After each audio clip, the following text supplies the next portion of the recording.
Bienvenue sur The June Podcast, le podcast du cabinet de conseil June Partners qui accompagne les entreprises dans leur transformation.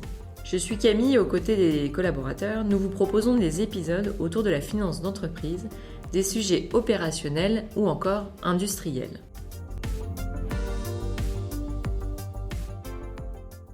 Aujourd'hui, le secteur industriel est en pleine mutation pour faire face aux changements climatiques et au contexte économique et géopolitique tendu.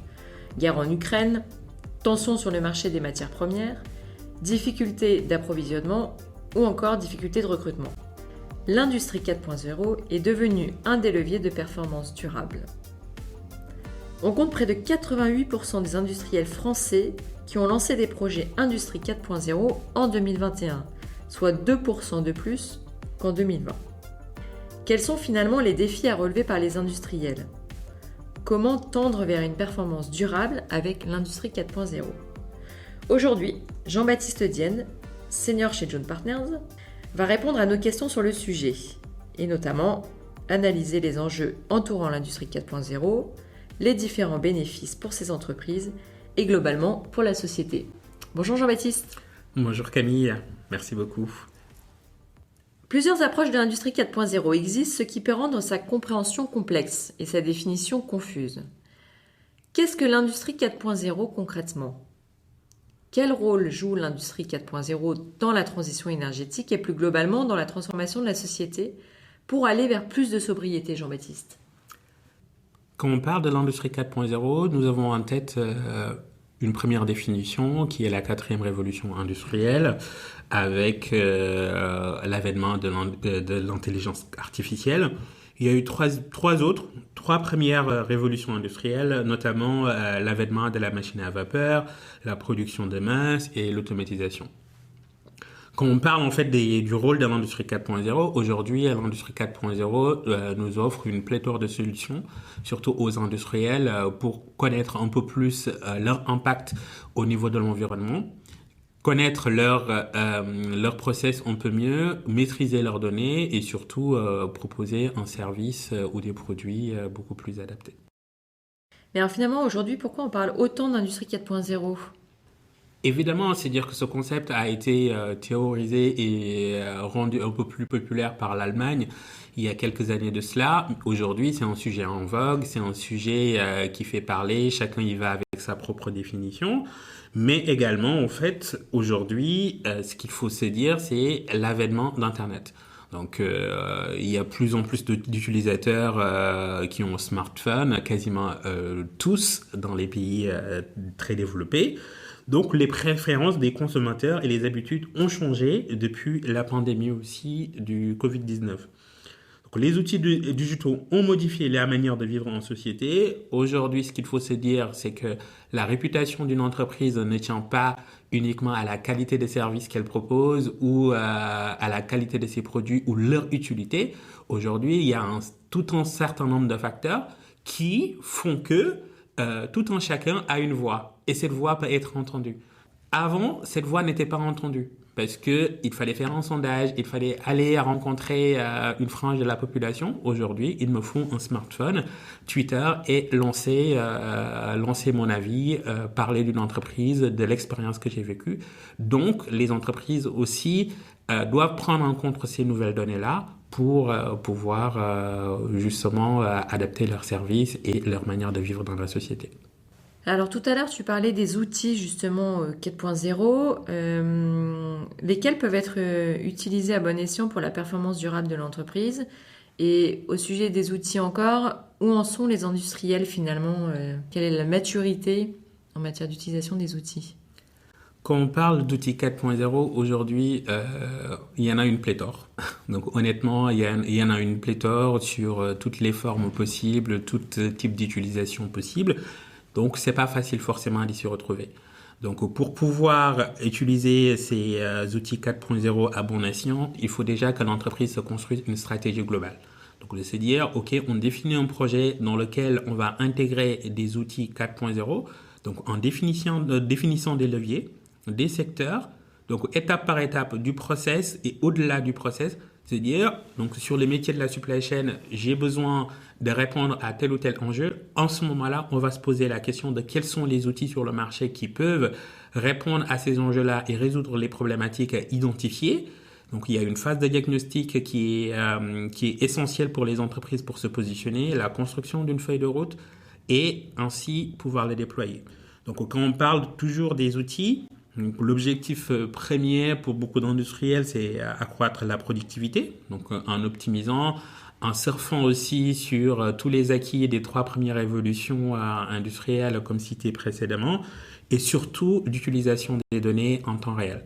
La partie data est hyper centrale dans cette stratégie-là, parce qu'aujourd'hui, on va se poser plusieurs questions. Est-ce que les data existent dans l'entreprise? Si elles n'existent pas, comment faire en fait pour les créer avec la mise en place, si c'est en process, une ligne de production, de capteurs, d'outils de collecte divers et variés, et surtout comment on va collecter ces données, les mettre en forme et les restituer dans une forme la plus utile possible pour optimiser toute la partie pilotage. Donc c'est-à-dire qu'aujourd'hui on va s'appuyer sur des données factuelles du processus pour pouvoir prendre les meilleures décisions en fonction de nos objectifs. Nous avons aussi la partie maintenance prédictive. Évidemment, quand on parle de maintenance prédictive, c'était un vieux pieu pour beaucoup de maintenanciers dans le monde de se dire, ok, je dois me réveiller, j'ai une liste qui arrive de tout ce qui va se passer. Limite, c'est vraiment la boule de cristal pour savoir, deviner ce qui va se passer sur le process et pouvoir les anticiper. Aujourd'hui, c'est réel parce qu'il existe des outils qui nous permettent de prévenir l'obsolescence des pièces mécaniques qui peuvent exister dans le processus et surtout à développer des plans de maintenance et d'apprentissage qui sont beaucoup plus utiles pour et les producteurs, mais également les maintenanciers en eux-mêmes. Et évidemment, tout ce qu'on vient de citer vont permettre d'améliorer également les conditions de travail. Mais alors tous ces outils qui vont être finalement mis en place dans les entreprises, quel va être l'impact humain? Alors certes, ça va améliorer leur quotidien, les conditions de travail, mais comment, parce que c'est pas les mêmes formations, c'est pas le même métier de base, donc comment ça se passe au sein des entreprises et notamment dans les industries, l'impact 4.0? Évidemment, la dimension humaine est très importante dans la transformation et toute forme de transformation de manière générale. Donc, tous les outils peuvent être bénéfiques si et seulement si toute cette transformation, pendant le processus de transformation, les femmes et les hommes de l'entreprise ont été impliqués dès le début. Donc, les métiers changent parce que ce qu'on demandait à un opérateur autrefois, se dire, on surveille la machine de manière hyper machinale, j'enchaîne les tâches une après l'autre, ce n'est plus ce qu'on demande. Donc aujourd'hui, on est plus en fait dans ce que je pourrais appeler, si je reprends en fait le terme opérateur, à l'opérateur augmenté. Donc il est augmenté par des outils, il est augmenté par des nouvelles informations sur sa ligne, sur son process. Il est aussi équipé par différents outils pour l'aider sur des tâches pénibles. Donc, c'est-à-dire que même le métier de RH, même le métier de chef d'équipe, de responsable de production ont changé. Donc, c'est-à-dire qu'aujourd'hui, il faut réfléchir de manière globale en mettant l'humain au cœur du système, donc au centre de cette transformation. C'est-à-dire, qui sont les parties prenantes, comment on les prend en compte, comment on intègre ces changements-là dans ce nouveau poste-là et surtout, comment on crée de nouveaux métiers. Parce que là, c'est concrètement ce qu'on est en train de dire. On parle de nouveaux métiers. Donc, des nouveaux métiers qu'il faut définir, il faut identifier les personnes, il faut les former, il faut les accompagner et il faut que ces personnes aussi comprennent l'utilité de tous ces outils dans leur processus. Donc, les outils au service des hommes et non l'inverse. L'accompagnement de l'humain est donc un des défis à relever par les dirigeants des entreprises industrielles. Est-ce que tu en vois d'autres? Et aussi, qu'est-ce que tu as pu constater, toi, quand tu es intervenu au sein d'entreprises industrielles et quand tu accompagnais des dirigeants, quels étaient les défis finalement à relever? Aujourd'hui, des défis, il y en a plusieurs. Évidemment, le facteur humain en est un. Mais également, ce qu'il faut se dire, c'est que le défi global, c'est la course à la flexibilité.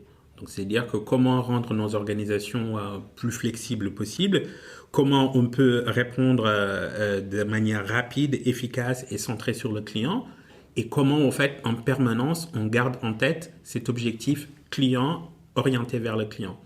Évidemment, aujourd'hui, moi, ce que je peux voir sur les entreprises que nous accompagnons, le premier enjeu pour eux, c'est que on a des données que personne n'utilise, des données, on ne sait pas quoi en faire et comment les utiliser. Donc, c'est-à-dire que les exemples de sujets clients qu'on a pu travailler, c'est le pilotage en temps réel et différé. C'est-à-dire que comment aujourd'hui, avec les données du process, je peux m'en servir pour prendre des décisions et surtout, avec toutes ces données historisées, comment je peux apprendre et faire évoluer mon organisation. Donc, je vais pouvoir revenir sur un process et, par exemple, me dire sur les 6 derniers mois, comment a évolué le process sur telle gamme de produits ou tel ordre de fabrication.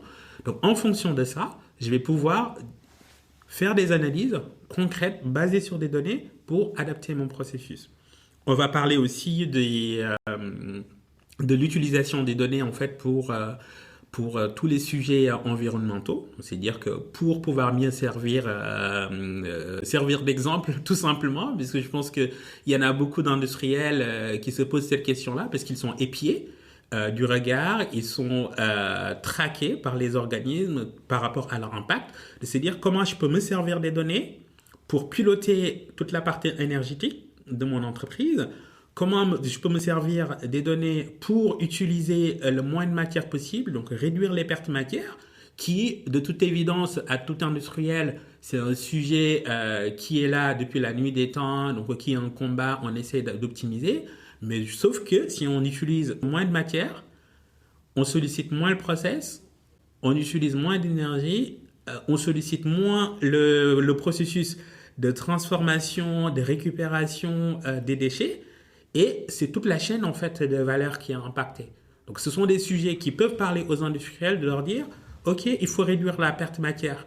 Oui, bien sûr, je veux gagner de l'argent. Mais au-delà de ça, il y a un impact positif pour l'environnement et surtout, ça permettra aussi, comme je disais au tout début, d'être centré client, c'est-à-dire comment je produis au plus juste ce dont a besoin le client, comment je peux me servir de ces données-là et pour le client et pour l'environnement et en même temps, en fait, gagner de l'argent pour mon entreprise. Quel conseil donnerais-tu aux industriels pour tendre vers une performance durable ? Le premier conseil, c'est ne pas penser outils. Donc, quand on parle d'industrie 4.0, c'est un véritable projet d'entreprise donc, qui doit émaner de la direction générale et qui doit inclure l'ensemble des collaborateurs à tous les niveaux. Il n'y a que comme ça qu'on fonctionne. Et il n'y a que comme ça qu'on peut mesurer des résultats tangibles et durables dans le temps. Évidemment, on peut faire des projets diverses sortes, one-shot, sur lesquels on peut mesurer un résultat immédiat, mais qui va s'estomper dans le temps et qui ne va pas rester. À chaque fois que je suis intervenu dans une entreprise dans laquelle on a pu mettre en place des projets similaires, l'objectif c'est d'inclure le maximum de collaborateurs. Donc dès le début, avec un plan de communication dès le début du projet pour vraiment expliquer les enjeux, donc de la direction générale au manager de proximité, tout le monde comprend pourquoi on fait ce projet-là, quelles sont les parties prenantes, à quelle étape ils sont impliqués, qu'est-ce qui est attendu d'eux, et surtout les impliquer pour aller collecter les données, aller collecter l'existant à travers des entretiens, à travers des indicateurs qu'on peut mettre en place pour mesurer aujourd'hui à l'instant T où est-ce qu'ils en sont, que ce soit en termes d'adhésion, en termes de vision par rapport à ce projet, et surtout de le remesurer quelques mois plus tard à la fin. Donc vraiment, le capital humain est hyper important. Moi, je parle à titre personnel de tout ce que j'ai vu dans l'industrie. À chaque fois que les hommes et les femmes ont été impliqués sur des projets similaires, ça a donné du résultat. Parce que les gens, ils ont compris le sens, ils se sont appropriés et surtout les résultats restent. Donc pour résumer finalement, plusieurs grandes questions auxquelles les dirigeants d'entreprises industrielles doivent répondre, c'est quel est mon niveau de compréhension globale de l'industrie 4.0 ? Quels sont les enjeux dans mon secteur ? Où est-ce que j'en suis ? Et quelle est la marge à franchir ? Effectivement, donc la marge à franchir, c'est vraiment la feuille de route qu'il faut se construire sur plusieurs années ou une année, ça dépend de l'ambition et surtout de cette marge en elle-même. Et pour moi, le mot de la fin, c'est que si vous ne prenez pas les devants sur le changement, c'est le changement qui prendra le pas sur vous et ça, ce serait fort regrettable. Merci beaucoup Jean-Baptiste. Merci Camille. À très bientôt pour un prochain épisode.